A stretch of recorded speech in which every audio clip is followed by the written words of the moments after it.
Notre cercle a été créé en 2017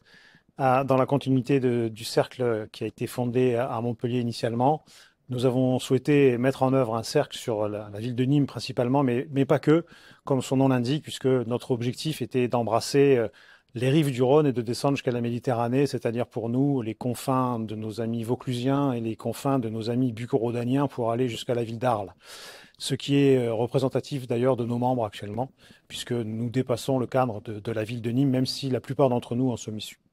Voilà, nous sommes aujourd'hui bientôt 70 dans ce cercle et comme il se passe à Montpellier, nous avons une réunion mensuelle, des invités, des conférenciers issus de la société civile, de tout milieu, qui permettent d'entretenir avec nos membres d'abord des échanges souvent dans un mode un peu intimiste qui permet d'avoir une qualité d'échange interpersonnel bien supérieure à ce que l'on peut faire dans des groupes plus vastes. Et ensuite, nous permet aussi d'accéder à des informations, à des lieux, à des échanges qui sont un peu exclusifs. Je pense notamment à des soirées qu'on a pu avoir à l'Académie de Nîmes, la deuxième plus ancienne académie savante de France derrière l'Académie française, ou bien une soirée que nous avons pu avoir chez les Compagnons du Devoir avec le sénéchal de la Maison des Compagnons qui nous accueille, qui nous fait visiter. Donc tout cela nous permet d'enrichir nos parcours, notre culture d'entreprise et la connaissance de notre territoire, puisque nous sommes très ancrés dans le territoire, bien évidemment. L'idée étant de favoriser des échanges d'idées, certes, mais aussi de pouvoir nous amener à connaître bien les membres entre eux et surtout l'écosystème dans lequel ils évoluent dans leur vie professionnelle. Vie professionnelle qui est assez largement appréhendée en réalité, puisque nous avons une dominante de chefs d'entreprise, mais pas que. Nous avons des professionnels libéraux, nous avons des fonctionnaires nationaux, territoriaux, et des professionnels libéraux, bien évidemment, mais qui sont des entreprises à part entière et comme les autres, donc je les compte dans les chefs d'entreprise. Ce qui nous permet d'avoir une bonne représentativité du milieu économique, civil, et représenter ce que l'on appelle la société civile et ses forces vives dans l'environnement dans lequel nous agissons.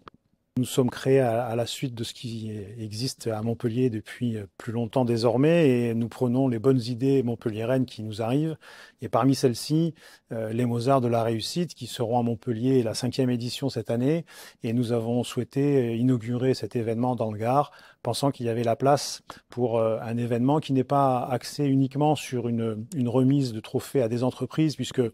l'on nous interroge souvent pour nous dire mais c'est une remise de prix supplémentaire parmi d'autres. Et en réalité, ce n'est pas cela, puisque les prix sont dans des catégories beaucoup plus larges que simplement des entreprises, puisque sans rien dévoiler, nous avons des catégories sport qui nous permettent de distinguer des sportifs. Nous avons des catégories de l'espoir qui nous permettent de dégager des pistes de réflexion sur des associations qui s'investissent dans le territoire. Et ce n'est pas simplement la récompense envisagée sous un angle économique. C'est la récompense de ceux qui sont représentatifs et qui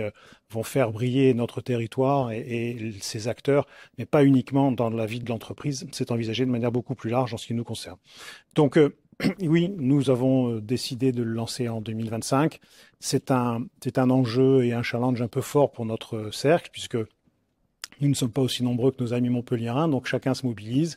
Nous avons des partenaires que nous avons pu regrouper et fédérer pour permettre à cette soirée de se tenir. C'est pour nous l'occasion de coupler cette première soirée des Mozarts de la réussite de notre cercle, des Mozarts des terres du Rhône et de la Méditerranée,